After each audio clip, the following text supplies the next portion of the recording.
ಅಪ್ಪನಿಗಾಗಿ ಸಂಸ್ಕೃತ ಶ್ಲೋಕವನ್ನ ಸುಮಧುರವಾಗಿ ಹಾಡಿದ ತೇಜಸ್ವಿ ಸೂರ್ಯ ಪತ್ನಿ ಶಿವಶ್ರೀ ಸ್ಕಂದ ಪ್ರಸಾದ್. ಅಪ್ಪನ ದಿನವನ್ನ ಮಕ್ಕಳು ಒಂದೊಂದು ರೀತಿಯಲ್ಲಿ ಸ್ಪೆಷಲ್ ಆಗಿ ಸೆಲೆಬ್ರೇಟ್ ಮಾಡಿದ್ದಾರೆ.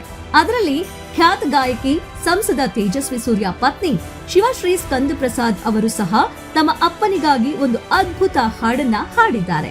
ಶಿವಶ್ರೀ ಹಾಡಿದ್ದು ಒಂದು ಸಂಸ್ಕೃತ ಶ್ಲೋಕವನ್ನ. ದೇವರಿಗೆ ಉದ್ದೇಶಿಸಿ ಹೇಳಲಾಗುವ ಈ ಶ್ಲೋಕವನ್ನ ಅವರು ಅಪ್ಪನಿಗಾಗಿ ಹಾಡಿದ್ದಾರೆ. ತ್ವಮೇವ ವಿದ್ಯಾ ದ್ರವಿಣಂ ತ್ವಮೇವ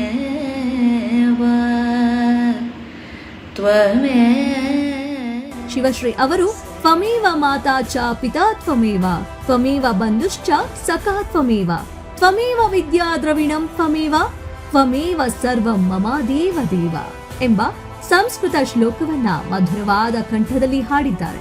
ಅಂದರೆ ಅರ್ಥ, ನೀನೇ ತಾಯಿ, ನೀನೇ ತಂದೆ, ನೀನೇ ಬಂಧು ಗೆಳೆಯ, ನೀನೇ ವಿದ್ಯೆ, ನೀನೇ ಸಕಲ ಸಂಪತ್ತು, ನನಗೆ ನೀನೇ ಸರ್ವಸ್ವ. ಈ ಹಾಡನ್ನ ಶೇರ್ ಮಾಡಿಕೊಂಡಿರುವ ಶಿವಶ್ರೀ ಸ್ಕಂದ ಪ್ರಸಾದ್ ಅವರು ಹ್ಯಾಪಿ ಫಾದರ್ಸ್ ಡೇ ಅಪ್ಪ ಎಂದು ಕ್ಯಾಪ್ಷನ್ ಕೂಡ ಬರೆದಿದ್ದಾರೆ. ರ್ಯಾಪಿಡೋ ಚಾಲಕನಿಂದ ಹಲ್ಲೆ, ಒಂದೇ ಏಟಿಗೆ ಕೆಳಗೆ ಬಿದ್ದ ಯುವತಿ, ಸ್ಥಳೀಯರಿಂದ ರಕ್ಷಣೆ. ರ್ಯಾಪಿಡೋ ಬೈಕ್ ಚಾಲಕ ಯುವತಿಗೆ ಕಪಾಳಕ್ಕೆ ಪಟಾರನೆ ಹೊಡೆದಿದ್ದಾನೆ. ಒಂದೇ ಏಟಿಗೆ ಯುವತಿ ಕೆಳಗೆ ಬಿದ್ದಿದ್ದು, ಸ್ಥಳೀಯರೊಬ್ಬರು ಈ ಹಲ್ಲೆಯ ವಿಡಿಯೋ ಚಿತ್ರೀಕರಣ ಮಾಡಿದ್ದಾರೆ. ಹಲ್ಲೆಯ ವಿಡಿಯೋ ವೈರಲ್ ಆಗಿದೆ. ಶ್ರೇಯಾ ಅನ್ನೋ ಯುವತಿ ರ್ಯಾಪಿಡ್ ಬುಕ್ ಮಾಡಿದ್ರು. ಬೈಕ್ ಚಾಲಕ ಸುಹಾಸ್ ಯುವತಿಯನ್ನ ಕೂರಿಸಿಕೊಂಡು ಡ್ರೈವ್ ಮಾಡುವಾಗ ಓವರ್ ಸ್ಪೀಡ್ ನಲ್ಲಿ ಬೈಕ್ ಚಲಾಯಿಸಿದ್ದಾರೆ. ಆಗ ಓವರ್ ಸ್ಪೀಡ್ ಆಗಿ ಹೋಗದಂತೆ ಶ್ರೇಯಾ ಎಚ್ಚರಿಕೆ ನೀಡಿದ್ದಾಳೆ. ಇದೇ ವಿಚಾರಕ್ಕೆ ಶ್ರೇಯಾ ಮತ್ತು ಸುಹಾಸ್ ನಡುವೆ ಕಿರಿಕ್ ನಡೆದಿದೆ. ಈ ವೇಳೆ ಮಾತಿಗೆ ಮಾತು ಬೆಳೆದು ಸುಹಾಸ್ ಶ್ರೇಯಾಳ ಕಪಾಳಕ್ಕೆ ರಪ್ ಅಂತ ಬಾರಿಸಿದ್ದಾನೆ. ಬಳಿಕ ಸ್ಥಳೀಯರು ರಕ್ಷಣೆ ಮಾಡಿದ್ದಾರೆ. ಜಯನಗರ ಠಾಣೆಯಲ್ಲಿ ಚಾಲಕನ ವಿರುದ್ಧ ದೂರು ದಾಖಲಾಗಿದ್ದು ಪೊಲೀಸರು ತನಿಖೆ ನಡೆಸುತ್ತಿದ್ದಾರೆ. ಆಸ್ತಿ ಮೇಲೆ ಸಾಲ ಇದ್ದು ತಂದೆ ಮೃತಪಟ್ರೆ ಮಗ ಸಾಲ ತೀರಿಸಬೇಕಾ? ಹೊಸ ರೂಲ್ಸ್ ಇಲ್ಲಿದೆ. 2021ರಲ್ಲಿ ಸುಪ್ರೀಂ ಕೋರ್ಟ್ ನೀಡಿದ ಮಹತ್ವದ ತೀರ್ಪಿನಲ್ಲಿ ಈ ವಿಚಾರದಲ್ಲಿ ಸ್ಪಷ್ಟತೆ ನೀಡಲಾಗಿದ್ದು, ಮಕ್ಕಳಿಗೆ ಈ ಜವಾಬ್ದಾರಿ ಬರುವುದಿಲ್ಲ ಎಂದು ಹೇಳಲಾಗಿದೆ. ಆದ್ರೆ ಅವರ ತಂದೆಯಿಂದ ಬಂದ ಆಸ್ತಿಯನ್ನ ಸ್ವೀಕರಿಸಿದ್ರೆ ಮಾತ್ರ ಸಾಲದ ಸವಾಲುಗಳನ್ನ ಎದುರಿಸಬೇಕಾಗುತ್ತದೆ. ಉದಾಹರಣೆಗೆ, ತಂದೆ ಪ್ರಾಪರ್ಟಿ ಲೋನ್ ತೆಗೆದುಕೊಂಡು ಜಮೀನಿನ ಮೇಲೆ ಆ ಹಣ ತಾನು ಹೂಡಿದ್ರೆ ಮತ್ತು ಮಗ ಆ ಜಮೀನನ್ನು ಸ್ವೀಕರಿಸಿದ್ರೆ ಅಂತಹ ಜಮೀನಿಗೆ ಸಂಬಂಧಿಸಿದ ಸಾಲ ಮರುಪಾವತಿ ಮಗನ ಹೊಣೆಯಾಗಿರುತ್ತದೆ. ಆದ್ರೆ ಆ ಆಸ್ತಿಯನ್ನು ತಿರಸ್ಕರಿಸಿದ್ರೆ ಅಥವಾ ಸ್ವೀಕರಿಸದಿದ್ರೆ ಮಗನ ವಿರುದ್ಧ ಯಾವುದೇ ಲೀಗಲ್ ಪ್ರೊಸೀಡಿಂಗ್ ನಡೆಯಲಾರದು. ಸಾಲದ ಗಡುವು ವಿಸ್ತರಣೆ, ಮರುಪಾವತಿ ಸೆಟಲ್ಮೆಂಟ್ ಅಥವಾ ಬಡ್ಡಿ ಕಡಿತದ ಬಗ್ಗೆ ಹಣಕಾಸು ಸಂಸ್ಥೆ ಜೊತೆ ನೆಗೋಯೇಷನ್ ಮಾಡುವ ಅವಕಾಶವಿದೆ. ಕಾನೂನು ಸಲಹೆಗಾರರ ಮಾರ್ಗದರ್ಶನದಲ್ಲಿ ಈ ಪ್ರಕ್ರಿಯೆ ಸರಳವಾಗಬಹುದು.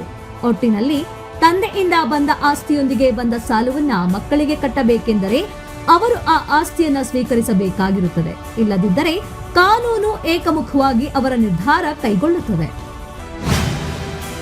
ಆಂಧ್ರದಲ್ಲಿ ಕರ್ನಾಟಕದ ಮಾವು ನಿಷೇಧ, ಮಹತ್ವದ ಸಲಹೆ ಕೊಟ್ಟರು ಶಾಸಕ ಯತ್ನಾಳ್. ನಮ್ಮ ರಾಜ್ಯದಲ್ಲಿ ಬೆಳೆದಿರುವ ಮಾವನ್ನು ಆಂಧ್ರ ಪ್ರದೇಶ ಸರ್ಕಾರ ನಿಷೇಧ ಮಾಡಿರುವುದರಿಂದ ಬೇಡಿಕೆ ಕುಸಿದು ಮಾವು ಬೆಳೆಗಾರರು ಕಂಗಾಲಾಗಿ ಕೂತಿದ್ದಾರೆ. ಕೂಡಲೇ ಆಂಧ್ರ ಸರ್ಕಾರ ಕೈಗೊಂಡಿರುವ ಈ ನಿಷೇಧವನ್ನ ತೆರವುಗೊಳಿಸಲು ಖುದ್ದು ಮುಖ್ಯಮಂತ್ರಿಗಳೇ ಸಿದ್ದರಾಮಯ್ಯ ಅವರೇ ಆಂಧ್ರ ಮುಖ್ಯಮಂತ್ರಿ ಚಂದ್ರಬಾಬು ನಾಯ್ಡು ಅವರೊಂದಿಗೆ ಮಾತನಾಡಿ ಬಗೆಹರಿಸಬೇಕು ಎಂದು ಶಾಸಕ ಬಸನಗೌಡ ಪಾಟೀಲ್ ಯತ್ನಾಳ್ ಆಗ್ರಹಿಸಿದ್ದಾರೆ. ಇದರೊಂದಿಗೆ ರಾಜ್ಯ ಸರ್ಕಾರಕ್ಕೆ ಮಹತ್ವದ ಸಲಹೆಯೊಂದನ್ನ ನೀಡಿದ್ದಾರೆ. ದೇಶದಲ್ಲಿ ಅತಿ ಹೆಚ್ಚು ಮಾವಿನ ಹಣ್ಣುಗಳನ್ನು ಬೆಳೆಯುವ ರಾಜ್ಯಗಳಲ್ಲಿ ನಮ್ಮ ಕರ್ನಾಟಕ ಕೂಡ ಒಂದು. ಸುಮಾರು 11 ಲಕ್ಷ ಟನ್ಗಳಷ್ಟು ಮಾವಿನ ಹಣ್ಣನ್ನ ರಾಜ್ಯದಲ್ಲಿ ಬೆಳೆಯಲಾಗ್ತಿದೆ. ಇದರಲ್ಲಿ 4 ಲಕ್ಷ ಟನ್ ಮಾವಿನ ಹಣ್ಣು ಗ್ರಾಹಕರಿಗೆ ನೇರವಾಗಿ ಮಾರಾಟವಾದ್ರೆ ಮಿಕ್ಕಿದ್ದು ಕೈಗಾರಿಕೆಗಳು ಮಾವಿನ ಉಪ ಉತ್ಪನ್ನಗಳನ್ನು ತಯಾರಿಸುವುದಕ್ಕೆ ಉಪಯೋಗಿಸುತ್ತದೆ ಎಂದಿದ್ದಾರೆ. ಏನೇ ಆದ್ರೂ ಕೂಡ ನಾವು 2028ಕ್ಕೆ ಮತ್ತೆ ಪ್ರಮಾಣ ವಚನದ ಚಿಕ್ಕಾಣಿ ಸ್ವೀಕಾರ ಮಾಡೇ ಮಾಡ್ತೀವಿ. ಡಿಕೆಶಿ ಹೇಳಿಕೆ. ಏನೇ ಆದ್ರೂ ನಾವು 2028ಕ್ಕೆ ಮತ್ತೆ ಪ್ರಮಾಣ ವಚನ ಸ್ವೀಕಾರ ಮಾಡ್ತೇವೆ ಎಂದು ಡಿಸಿಎಂ ಡಿಕೆ ಶಿವಕುಮಾರ್ ಹೇಳಿದ್ದಾರೆ. ಚಿನ್ನಸ್ವಾಮಿ ಕಾಲ್ತುಳಿತದ ವಿಚಾರವಾಗಿ ಬಿಜೆಪಿ ಹೋರಾಟ ಮಾಡಿರೋ ಬಗ್ಗೆ ಪ್ರತಿಕ್ರಿಯಿಸಿದ ಅವರು, ಅವರನ್ನು ಕೂಡ ಹೆಗಲು ಮೇಲೆ ಹೊರೋಣ, ನೋಡೋಣ ಏನಾಗುತ್ತೆ. ಹೆಣದ ಮೇಲೆ ರಾಜಕೀಯ ಬಿಟ್ಟು ಅವರೇನ್ ಮಾಡಿದ್ದಾರೆ? ಯಾವ ಸಾಮಾಜಿಕ ಕಾರ್ಯಕರ್ತರು ಸಹಕಾರ ನೀಡೋದಿಲ್ಲ. ಸರ್ಕಾರ ಯಾವ ಕ್ರಮ ತೆಗೆದುಕೊಳ್ಳಬೇಕು ಅದನ್ನು ತೆಗೆದುಕೊಳ್ಳುತ್ತದೆ ಎಂದು ಉತ್ತರಿಸಿದ್ದಾರೆ. ಬಿಜೆಪಿಯವರು ಹೆಣದ ಮೇಲೆ ರಾಜಕೀಯ ಮಾಡ್ತಿದ್ದಾರೆ. ನಾವು ಅನೇಕ ಪ್ರಕರಣಗಳನ್ನ ಕೇಳುತ್ತೇವೆ. ಗಂಗಾಧರ ಪ್ರಕರಣದ ಬಗ್ಗೆ ನಾವು ಕೇಳುತ್ತೇವೆ. ನಾನು ಅಹಮದಾಬಾದ್ಗೆ ಹೋಗಿದ್ದೆ. ನಾನು ಕೇಂದ್ರ ಸರ್ಕಾರವನ್ನ ಯಾವತ್ತೂ ದೂಷಿಸಿಲ್ಲ.